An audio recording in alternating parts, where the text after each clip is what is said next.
Okay, good morning. So let's get started. Today I have quite a bit of material to cover, including a big chunk that's not anywhere in the textbook, and it's on Python. Then I will continue with the rest of the chapter 3 on IPC examples.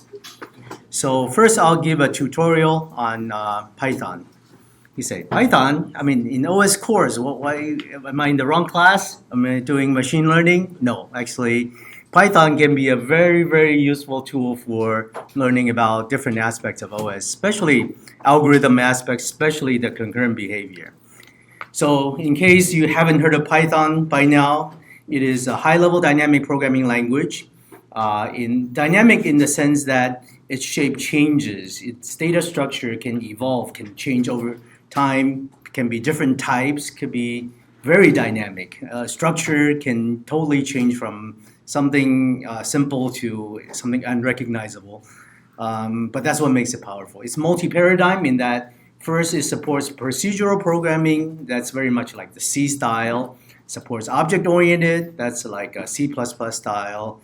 Supports functional programming like Lisp and a few other functional programming languages.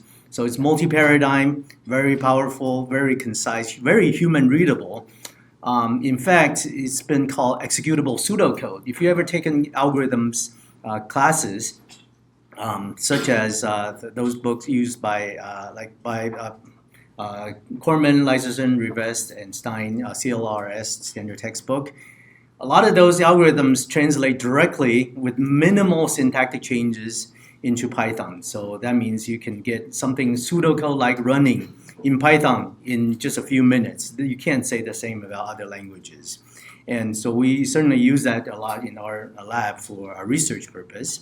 It's not only good for machine learning. Machine learning came much later. Python was developed probably 2 decades before machine learning became a thing.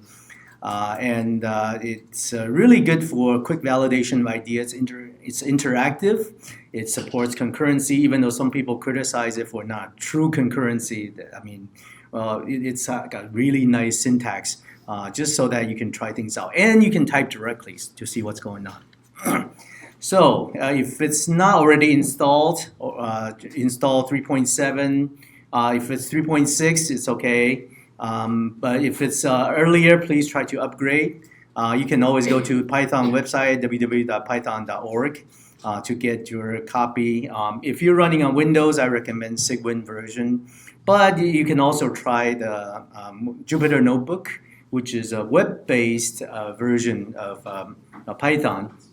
It runs a web browser on your own computer. The server could be on your own computer or elsewhere. You get a web window. You can type things in interactively, and that has a few nice features. And you can use the text version too. I'm going to use the text version, but Jupyter Notebook has a couple of distributions. I think the Anaconda distribution seems to work pretty well, but whichever works out for you.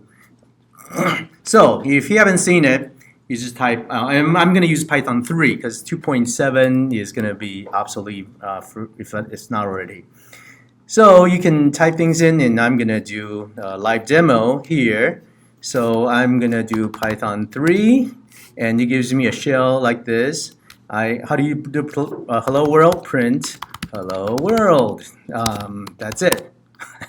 So it can't be any simpler than that. Can use it as a calculator. X equals 3. It knows the type, x plus 2, 5. You don't have to declare int. I mean, you can tell 3 is int. It does type inference. Y gets hello, so you know Y is a string. How do you know? You can do type of S. Type of Y is string. Type of X is int. Y can do a plus operator as well. Hello world, he knows how to do string addition, even string multiplication. So you can do, what about y times 3? Hello, hello, hello. Okay, easy.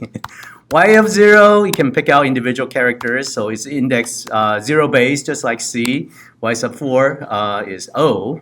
Okay, and you can do slicing. Y sub 1 to the n. Hello. Y 1 to 3, but it's 1 up to but not including 3. So L. And then you can do slicing with a step backwards. That's -1. What does that mean? reverse the order. So ole. And then you can do comparison of strings. Is uppercase letter greater than lowercase h? No, because ASCII code is smaller. How do you know the ASCII code? ORD, just like C, ORD of lowercase h. And of course it does the string comparison too. So you can do like hello, it knows how to compare strings, hello, right? So it does lexicographical order comparison. Big H less than equal to small h. Yes. Okay. So simple, right? Very, very simple. And it supports these what's called collection types: list, tuple, set, dictionary. List uses square brackets, and you just encode the items. It's dynamically typed, and so it's not like an array which is uniform type. You can mix any type you want in a list. And list is dynamically expandable, modifiable. You can take out a slice, insert it, append it, prepend it, anything you want. Tuple is a lot like a list, except it's read-only. And the way you do it is with round parentheses as opposed to square bracket. A set, a set is unordered collection of immutable items. So you can set set 1, 2, 3. You can do union, intersection, difference, subtract, and all those things. And so if you have a set with a 1 and a union another set with 1, the resulting set has only a copy of the 1 because it doesn't duplicate. So it's not a multi-set. A dictionary, some of you know it as a hash table. Basically, it's also in braces, but as key value pairs. So you can put in any key you want as long as it's immutable. So a string can be a key and map to any value. There's no restrictions on the value. So let's see. So list, you can do brackets. So L is a variable, gets this list literal 1, 2, 3. So that's a list of 3 items. L sub 0 is 1. You can replace it. You can change it. This is called immutable data structure. L sub 1, which is the place of 2. Replace it with the string high. And then if you type L, 1, high, 3. You can mix different types. In fact, you can have list of lists and lists of dictionaries and anything. You can mix them. You can do add. So just like string, you can add L plus 6, 7, 8. What do you have? A new list, not the modified list. It's just an expression. So 1, high, 3, 6, 7, 8. So it makes a new list when you just do a plus operator. Okay, so it's dynamically creating a new list object by pulling in the contents so it doesn't modify L. If you look at L again, it's still 1, high, 3. Tuple, a lot like a list, except you use parentheses. So T of 12, 34, 56. You use these round parentheses. And so that makes it immutable. That means you can't go in and modify a tuple once it's created. So T of 2, well, just like indexing. So here you don't use the function call because round parentheses would be for function call. In this, if you want to pick out the indexing by the index of 2, you still use the square bracket just like a list. T sub 2, so sub 0, sub 1, sub 2, 56, okay? Now set, you can do using braces.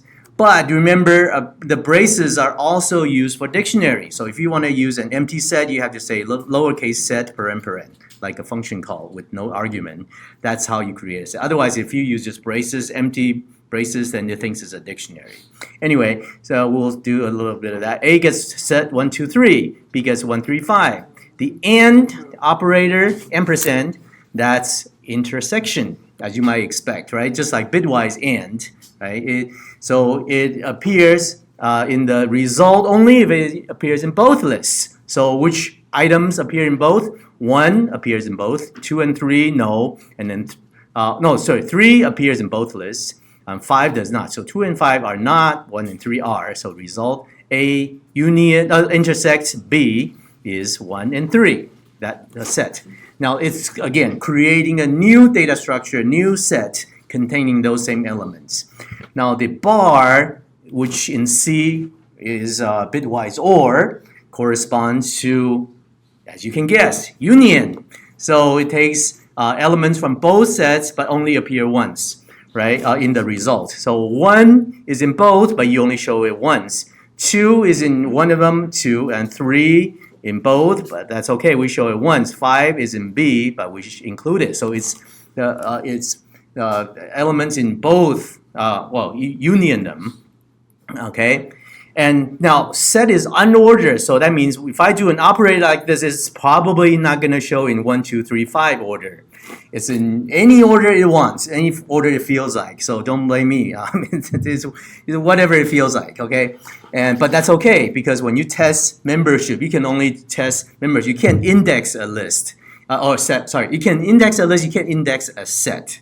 So you can check membership. You can say is 1 in the set.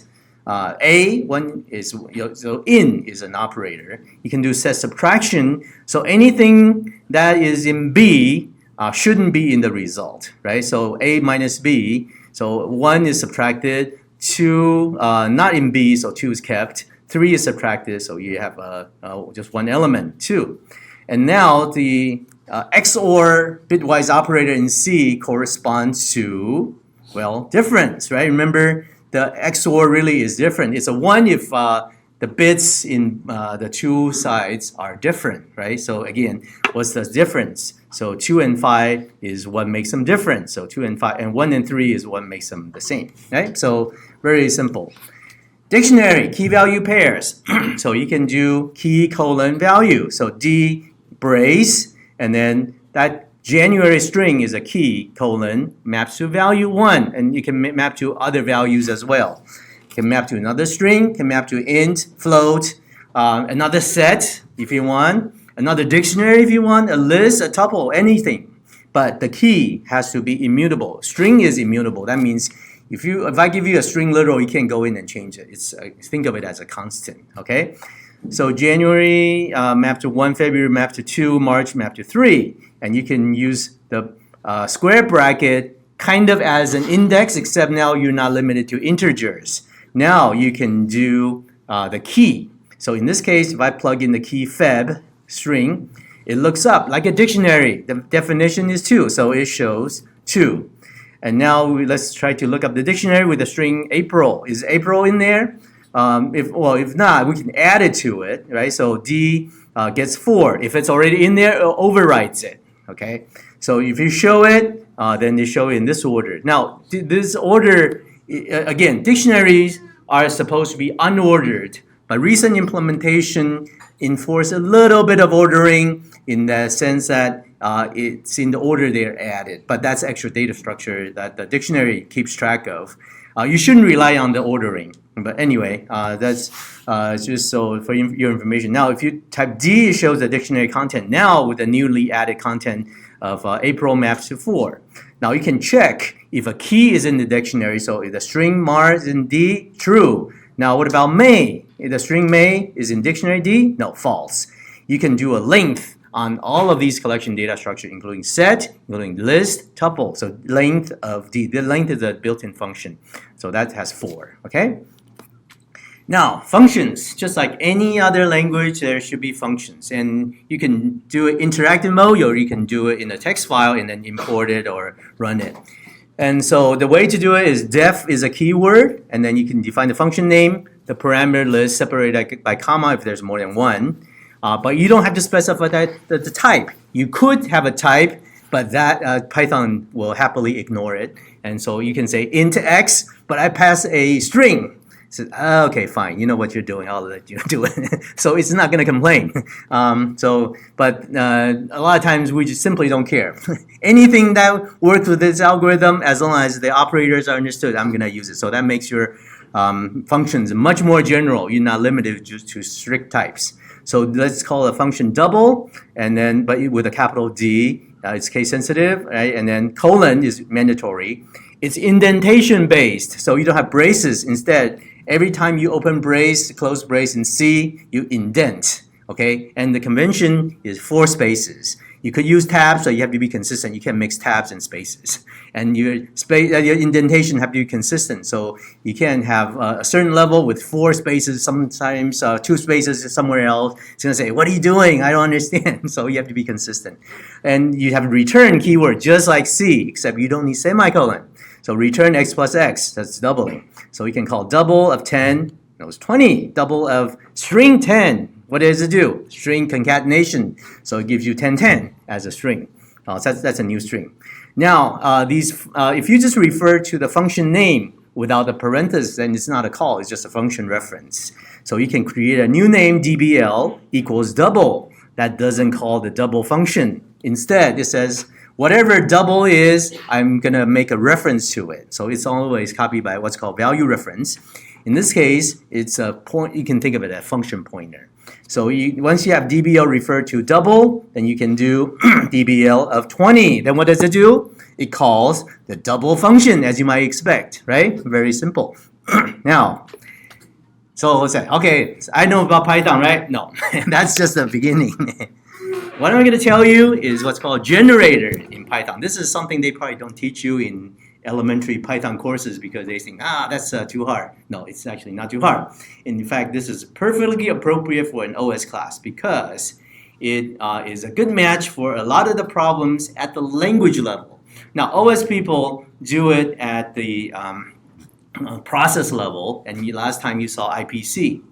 And then you start thinking, do I really need IPC? Do I really need to create different processes? Sometimes that's too heavyweight. And it's ugly. It's really hard to understand. Later, I'll show you some ugly code if you haven't seen already in the textbook. It's like, what is this, right? It's very ugly. Hard to understand, even for me. You have to go back to my own examples to understand what's going on. In Python, so much easier. So this is an example of the kind of problem that OS people may try to solve, but sometimes they have a much better solution at the language level, and you should know about them. And besides, knowing Python allows you to get access to these OS system calls and so in much nicer packages. So much easier to work with, and you'll see examples. So what's a generator? Well, a generator is just like a function, except it doesn't return. Instead, well, it could return, but it returns is it then returns. It can, as long as it contains at least one yield statement, then that makes it a generator.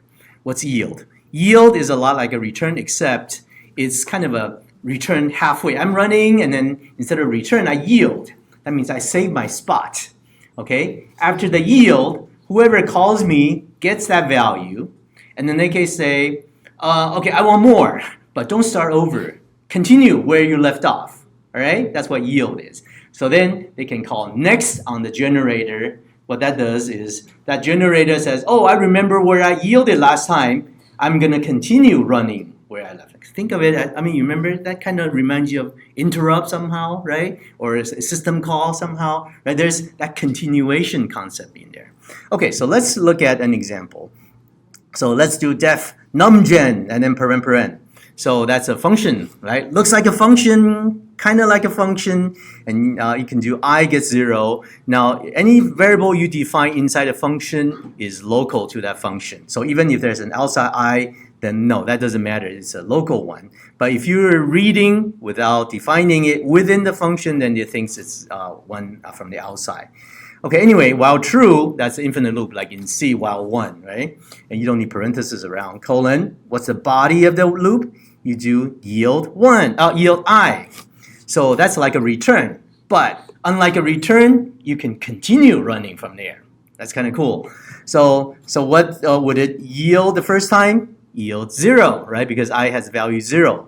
And then after it yields, somebody says, hey, I want more. Then it resumes where? Not from beginning, but from after yield. All right, you get this?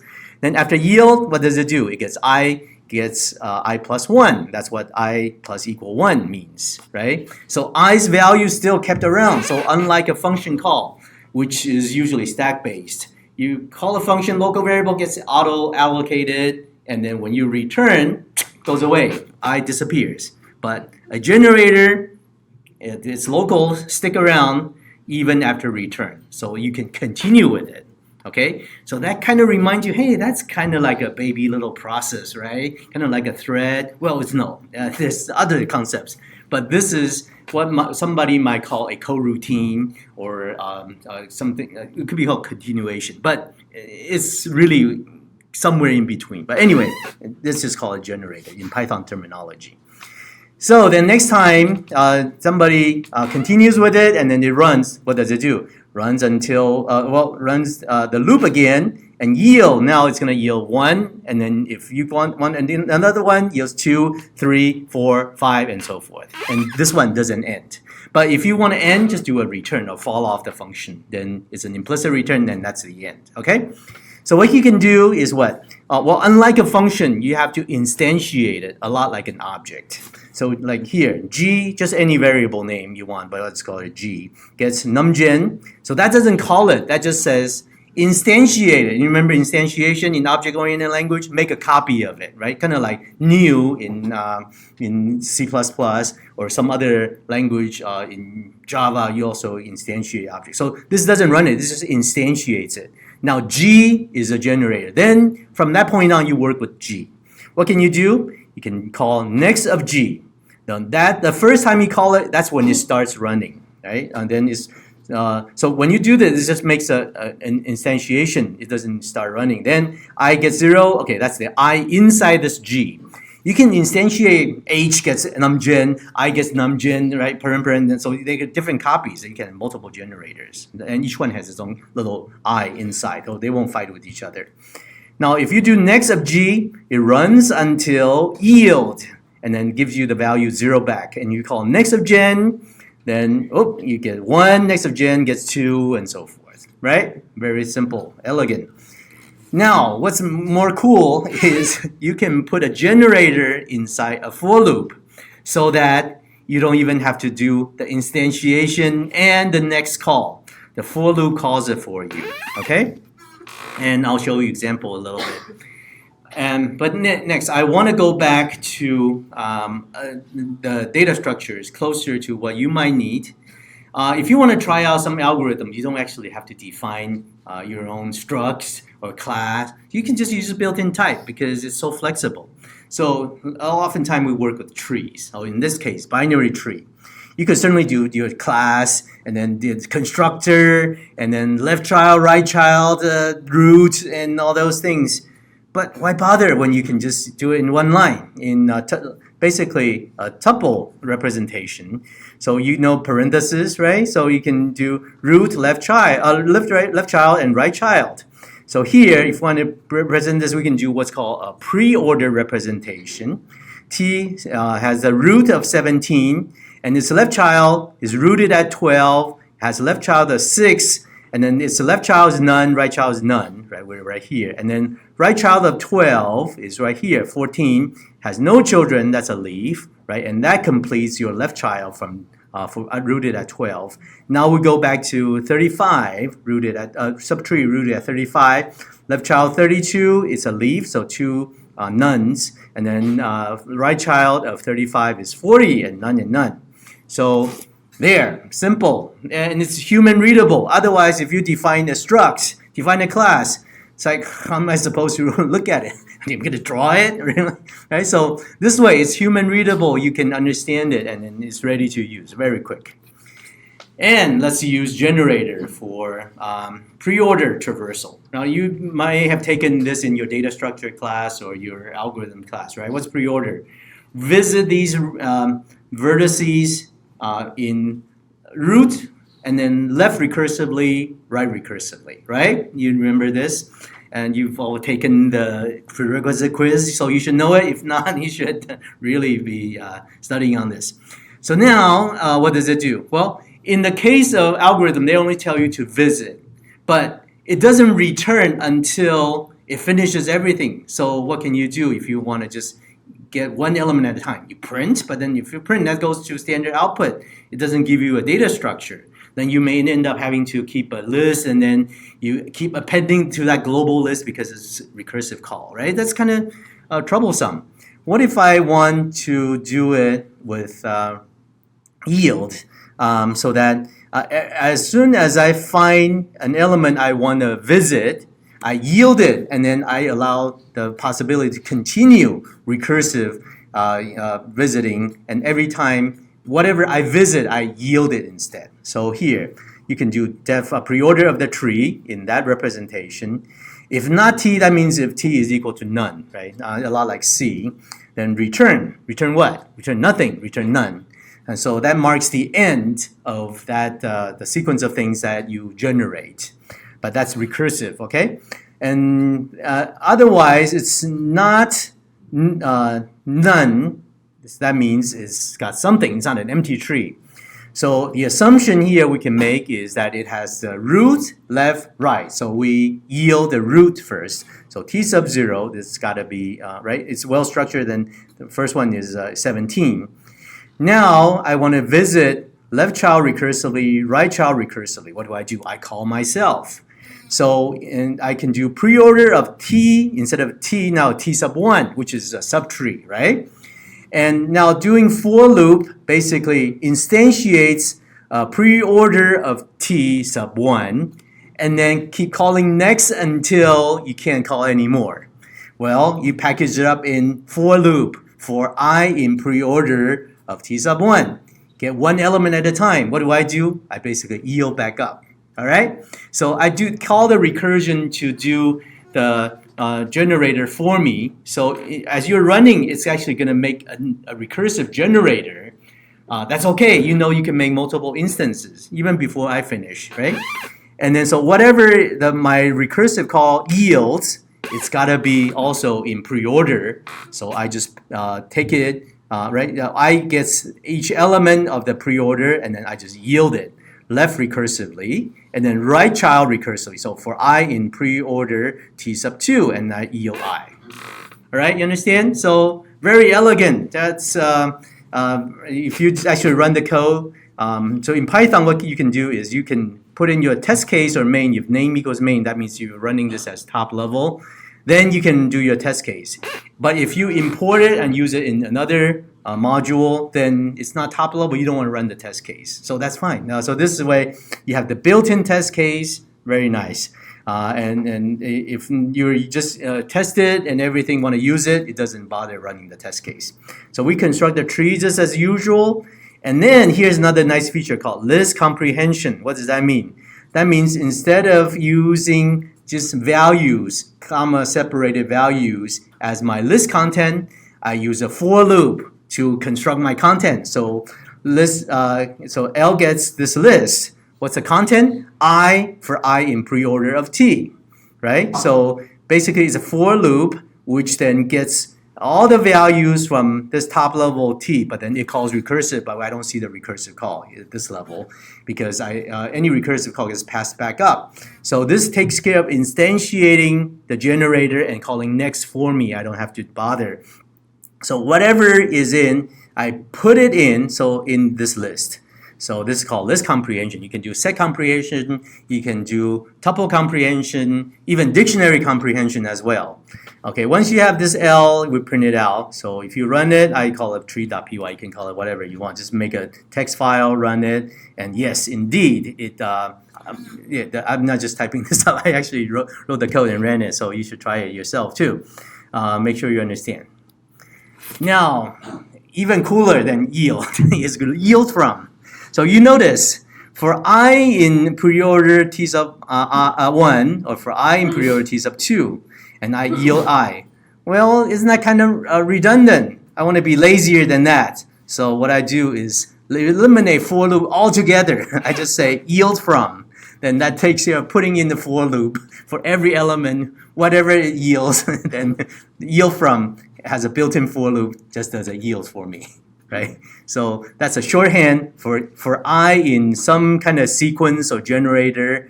So any for loop with a yield, you can convert it to yield from. All right? So this is yield from means for I in preorder or in this sequence. And it could be a string. If that's a string, then it yields every character of that string. If it's a list, it yields every element of that. All right? And so you can write this algorithm very short in like 1, 2, 3, 4, 5 lines. You can't get any simpler than that. Okay, but you got to know what's going on. And some of you, it may take a while to digest. That's okay. You have some time, but I think if you follow this and follow the logic, I think it's pretty simple. Okay, now, so that's a quick tutorial on Python for now, and I'll come back to more Python later. And the rest is going to be from the rest of the chapter, which gives you IPC examples. I'm going to skip some examples because I think those are too specific, and frankly, they're very implementation specific. So yeah, I decided to take out mock IPC. You can read up on that. But I'll show you the shared memory example, pipes, sockets, and remote procedure call. I'm only going to give you the concept because I think some tests, not my test, but other tests may ask you what RPC. So you got to know at least some terms. Okay, so shared memory does have POSIX API. Remember POSIX, basically portable OS interface for Unix-like systems. So that means for any Unix-like system, if you are POSIX compliant, most likely you'll be able to run or compile the same program, run on different OSs. So what you have to do is a little different from the textbook example. The textbook uses a much older system. They never bother updating. So if you try to compile on the modern system, it's probably not going to work. So you got to replace one of the calls with the example I show. So include system mman.h and then include fcntl.h.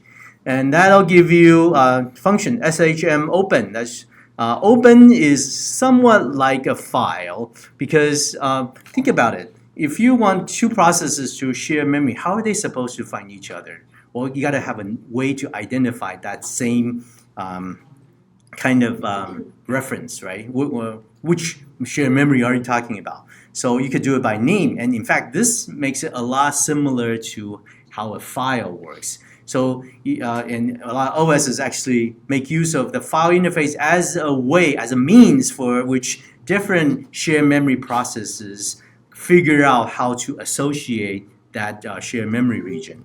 So basically what this does is open a shared memory object with a given name, very similar to a file. And when you're finished, you unlink it or you delete it. Okay, and it returns, in fact, a file descriptor. Now, file descriptor is not a file handle in the sense that in standard I/O you have capital file star, right? Here, no, it's an integer, 0, 1, 2, 3, and so forth. And this is non-negative. And flag would allow you to control whether you were doing read-only, read-write, whatever type of thing, other restriction. Then once it's opened, that creates it. Then different processes can then do a map. Okay, and so this map, the open file descriptor for the shared memory object to the address region that you want. Okay, but again, it's like, what do I have to remember all these things? So a lot of times you just take an example and try to use it as a starting point and make modifications. Okay, so this is the textbook example, but you have to change that line. Instead of sys shm.h, you got to change it with include sys mman.h and then you need std.h. This is what allows you to get access to things like ftruncate and other things. Okay, so I did compile this on Mac, which is based on Darwin kernel, on Linux, Ubuntu, one of the recent ones, seems to work. But on Linux, when you compile, you have to compile that C. If you don't want to leave it at default a.l name, you do just -o, then the executable name. But you do have to add the link flag, which is -lrt, no space. -l is for link with something, -lm for math library, -lrt for this kind of the shared memory associated library. Okay, so on Darwin, I think it's okay. So anyway, you should try running this on a POSIX compliant system, and it'll work. So the book actually has producer and consumer. So what does the producer have to do? Well, producer does this, shared memory open, and then the name, which is, they just define a constant, and it's called OS, I think. Yes, right here. The name is OS. but it's really just whatever name you want to call it. O create and O RDWR. So it creates it and make it read and write, and then this is the permission, right? And any number starting with a 0 is an octal number, right? Remember, this is one of the prerequisite quiz questions again. So you should know this. So in Unix, if you do read, write, execute, right? That's really the convention. So you use octal expression. So 1 bit for read, 1 bit for write, 1 bit for. So this is for owner, group, and others, right? And so then that's just to create it. Then for share memory object to associate it, so you do PTR. Now what's PTR? PTR in their case is just defined to be a voice star. So voice star is really just pointer to anything. And mmap, and so yeah, just pass this as is. And then what they can do is then once you have the PTR, you can write to it, and then move the PTR by string length, and then write another string, and then move it by string length, and then done. And then on the consumer side, so this is not a bounded buffer consumer. This just says I'm sharing memory, and so I mean it's not that right, the FIFO consumer. No, this is just one person writes it, one person reads it. So it's more of a writer-reader type of example. But then they call it producer-consumer. Anyway, this is a separate file you do for the consumer side, or really the reader side, and then you again make that change. And in this case, you just do the open, assuming it exists already. So that means the producer part had better created it first, and then the consumer part, when it open, is read-only open. Okay, it's not creating again, it's not writing. But if you really want to make it a like bounded buffer, then you do have to make it read and write. Why? Because the consumer side has to update one pointer, which is the anybody? It's the out pointer, right? So it dequeues it from the head of the queue. So it does have to modify at least one part. So anyway, this one is only reading, so that's fine. And it's doing the map, and then doing the printf, assuming the producer already deposited the content. And so because it's null terminated, you can cast the pointer of the shared memory directly to a char star, and then print it. And then print is null terminated, so it prints it. And so it prints hello world. Try it out. And then after the end, unlink it and then return. Okay, so you can start the producer, start the consumer after compiling them separately.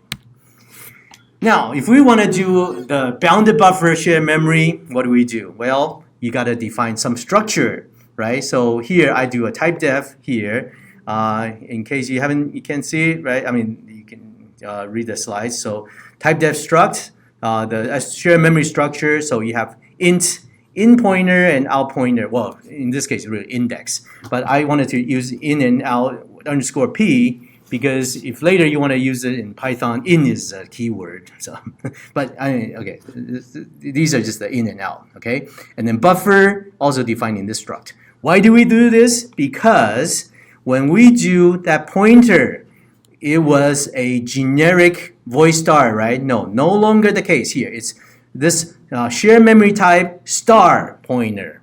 So we want to take that generic chunk of memory, but then interpret it as this struct, right? So basically map it to a struct pointer. So that means we can then access the shared memory a lot like a struct, right? So then here, mmap, whatever it returns, we do shm struct type star, right? Typecast to PTR. So then we can use PTR with this notation, the pointer, right? Dereference dot, right? That's the arrow notation. So to initialize the two indices, right? In and out should both be pointing to 0, right? So you can do this cascaded assignment. And then remember that while the in plus 1 modulo buffer size equal to out, remember that from last time? Say yes. Then well, that is written as PTR arrow in P plus 1 modular buffer size equal PTR arrow out P. That's the extra step you have to do because you have to go inside the shared structure. to get access, right? These are shared structures as well. And instead of buffer, you do PTR buffer, right? And then update anything you do qualify with PTR arrow, right? And consumer side is the same. And then you map it. And so why do I put producer consumer together? Because I now want to use fork. Remember fork? Say yes, fork. So fork, if it returns a non-zero, that means it's a parent. So then I show it's parent producer and then call producer. If it returns a 0, that means the else part is executed. Then it's consumer, so that way I don't have to write two separate executable files. I use one, make two processes. Well, one is itself, one is a child. Then they can set up the shared memory and then talk like that. Okay, so that's another example just for you to try. This is not in the textbook. I wrote this and it works. Okay.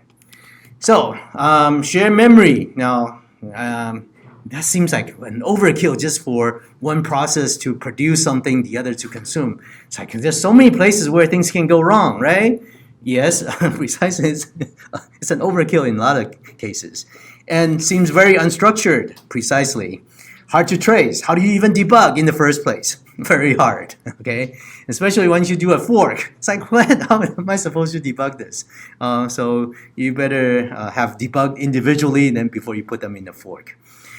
There's got to be a better structure. Yes, and software engineering people have come up with what's called design patterns. And there's something called factory pattern, and you can certainly read up on software engineering. And certainly modern languages all try to include some of these software design patterns. So whether it's Python, Java, C++, they all copy each other. So they all have similar things, but I think in the end Python is the most elegant. Okay, now back to C, our favorite language, because C can do anything, right? So what if we have to do a producer and consumer? Now, instead of just doing this, we want to generate letter A to Z, followed by a return, and then go back to A to Z. Kind of like a generator, right? So what do we have to do? Well, you have to do define a function, because that's what C allows. But you use a static char. Everybody remembers what static char is inside a local, as a local variable? Say yes. Static char is a lot like a global, except the name is accessible only inside the function, right? So that means the value is initialized at the time the program starts running, not the time when the function is called, just like a global variable, right? And so this one, so there's only one copy of C, just like a global, except nobody outside this function make item can actually get to it. So what does that mean? That means next time you call make item, C still has its old value, the previous value where you left off, right? Because nobody else gets to change it, that means you can be sure its value is the same as the last time you returned from this function, all right? So that means you can still make use of it. And so what we do, we initialize it to A. If C is greater than Z, then we set C back to A and then say we're making a new line, return the new line. Next time it comes back, then it does the this is just debug message. And then return C++. What does that mean? That means return the current value of C, and then after the return, do the increment, right? So that's what it does. So this does the job of the generator. So it does the A through Z, followed by a return, and then comes back to A through Z. So, but then what's the problem? Well, you can have only one instance. Unlike the Python case, you can have many instances. Each one runs independently. Here, we're relying on the global variable, right? So there's only one instance of it. And you can say, well, C++ gives you the object-oriented way, right? Yes, yeah, but you have to define like 10 pages of class just to do that. Anyway, so now what about Python? Okay, so let's do this. Make item, you do def make item. And in fact, you don't even have to say, you just import string, which is a package. And while true, for C in string.ascii uppercase, and you can do that. It just gives you that string A through Z, uppercase, exactly as it says. Plus the new line, which is \n. What does that do? That does a string concatenation, right? So that takes the 26 letters and add the new line, then for C in one character at a time does a yield. That's all. So yield A, yield B, yield C, all the way until it yields the new line. Then it drops out of it, and what does it do? Goes back to while true. Then it starts over again. So very simple, right? And so you can try this yourself. Make new item that instantiates it. Next of M gives you A. And you can do a list comprehension next of M for I in range 27. So do it 27 times. And then so it gives you that list. B through Z, and then new line and A again. Right? So it works as expected. So now, so if we have this, then why do we even need new processes at the same time, right? We can just do a for loop. So our consumer can do for I in make item, that's a generator, right? And that takes care of instantiating make item generator and takes care of the next. So we just, whatever value it is, puts it in I, and then we use item. Well, use item we define separate. You can print it, you can do whatever you want, add it. Right? So for loop takes care of the instantiating and generating and calls the next for you. And so this is an example of what's called the, anybody know how to pronounce this? Rendezvous? No. What is the right pronunciation? Come on. Rendezvous. Okay. Rendezvous synchronization. Okay. This, I'll keep asking you about this. It's a French word. It means meet up with somebody. Whoever gets there waits for the one that's slower. So producer and consumer basically do a tight synchronization, and through the yield, they basically do that exchange. So no buffer is required in this case, right? That's what rendezvous type of communication is. But this is done within the language, at language level. This is not instantiating processes, more like objects, right? So language support a lot of times could actually be much simpler, cleaner, easier to manage, easier to reuse than trying to do it as a separate process. Try doing this as a separate process. Look at, you have to write like 2 pages of C code and you don't even know if it works. Here, like a few lines, right? Works. Right? So really, Python makes things a lot easier. And then once you get it working, fine, go write it in C. Okay, but do most things in Python first to check your idea. Now, generator is more than just yield, which is a one-way type of return. Right? The generator returns things. It can do two-way communication as well. In fact, whoever is calling the generator can send value to it. So how does that work? So suppose we want a version of genNum which has an initial value, right? And then what that means is it is the starting value. So if I do genNum of 10, if I do call next on G, then it gives you 10 instead of by default, which is 1 or 0 or whichever, right? So that's the initial value. But I want to be able to say, hey, I don't want to increment just by 1. Let me increment by 5 or increment by 10 or increment by 100. How can I tell the generator? Well, you can do g.send. Okay, so g.send of 5. So from 11, you go up to 16. So instead of adding 1, it adds 5.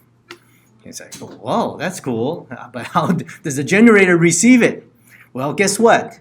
Yield can have a receive value as well. So if you yield, remember assignment statement evaluates from right to left order, right? You evaluate the right-hand side first, and then so that means it returns to whoever is calling you. And then when that completes, what happens? Well, that means somebody else calls either a next or calls a send on you, right? So whatever value they send becomes the result of this yield expression. So if I do a send, guess what? Yield has a value, and then I can save it, receive it as a variable. So R gets yield of something. So that means I yield back, and then if they want something to send to me, well, I just have to capture the return value of that yield, so to speak. Okay, so this way you allow two-way communication, or you can even have flip communication. So in fact, that's one of the exercises you have to do, is to flip the direction of the producer and consumer by using this yield. So this is funny, and for some people, it's like, what? I don't understand this. This is so confusing. Well, no, once you get used to it, it's really not that bad. Okay, so this allows the send to whoever is calling the generator to send the value to the generator. So if I send 5, I check, hey, did you just send me an integer? If so, I increment it. In fact, I can send a negative number, so it decrements it as well. Init value gets plus equal to r. Otherwise, by default, if I call next on it, what happens? It's like g.send of none, right? None would not be type int. In that case, I just ignore it, right? So I just do my regular happily +1 type of increment, and then goes back to the top of the true, and then does a yield. Okay. So you got to be able to at least understand Python generator, because if you don't understand this, it's very hard to understand the rest of OS concept. If you understand this, then a lot of the other OS concepts become much easier and much more natural. Okay, this is even the simplest rendezvous style communication. And later we'll be probably telling you about a few other lower level routines used by OS's or threads package. Now, pipes is one of those things where you do interprocess communication in a much more structured way. And you could try to set up pipes yourself or from the shell, right? You can ls bar more, right? That's a way to set up a pipe. But if you really want to make the call yourself, what do you have to do? Well, most time you do ordinary pipes, and it's a little wordy, so I'm just going to illustrate this for you. So you declare an int with file descriptor, one for reading end, one for writing end, and then call pipe on this array of 2 integers. Windows, okay, I'm not going to talk about Windows. And then this is the example from the book. Then you do pipe of FD, but it could fail, so it gets -1 to report error. Otherwise, you do a fork. There's a writer and a reader, but they get the same pipe, so you do have to close one end. Otherwise, what happens? It bounces back to itself, right? So you close read end of this one, write end on the other one, and then so parent-child, they can read and write each other, right? And you can do the same in Python. So OS pipe gets read FD, write FD. You pretty much do the same thing and then call the producer consumer. And here, make item, use item. It's pretty simple, right? But that's if you really want to do it as 2 separate processes. So this is another way to do it. Name pipes, I'm not going to talk about. Sockets, oh yeah, pretty quickly. I know I'm over time, but this is TCP/IP, right? You can do HTTP with it. Sockets, you can have IPv4, v6, so address, port number. And then sockets, so server side has to do socket, bind, listen, accept, but then accept, basically. So there's 2 kinds of sockets. So when you do client, the socket you create is the one you use to connect and then to read and write. For server, it's actually possible to accept multiple connections. So from that outside socket, you get a separate socket instance to talk to a separate request. So for example, we can have a server that tries to serve web pages to 5 different requests simultaneously, and then that means so there's one everybody requests with, but then from there, when you do an accept, it gives you back a separate socket instance for which you interact directly with whoever the client is. Okay, so in Python, you should definitely try this in Python. Very simple. And then server just has this sequence you do, and accept and send and receive. And then Python code. So yeah, on one page you can have both the client and server. You should try this out. Instantiate the socket, connect by the host and the port, send and receive. And then on the server side, you do have to bind to host and port, listen, and accept. Okay, look, this is one, S is the outside one, and C is another socket that is instantiated by this accept. Okay, and then when you read and write with the client, you use the C instead of the S. Really, that's the only thing. And then the only other thing is in Python, there's difference between bytes and string. Strings is human readable, or it's actually a Unicode string, whereas bytes is raw bytes. Okay, so you have to do conversion. So sockets work with bytes. So if you have to send, you take the string, but then you have to cast it to bytes. Bytes is a type. And then you have to say what encoding you're casting from. So UTF-8 is our standard encoding convention. And whereas if you receive, if you want to print it as string, you could do a encode. And I give you the tips on the Google Doc later, you'll see. Okay, RPC, I guess I'm really out of time. So I'm just going to stop here.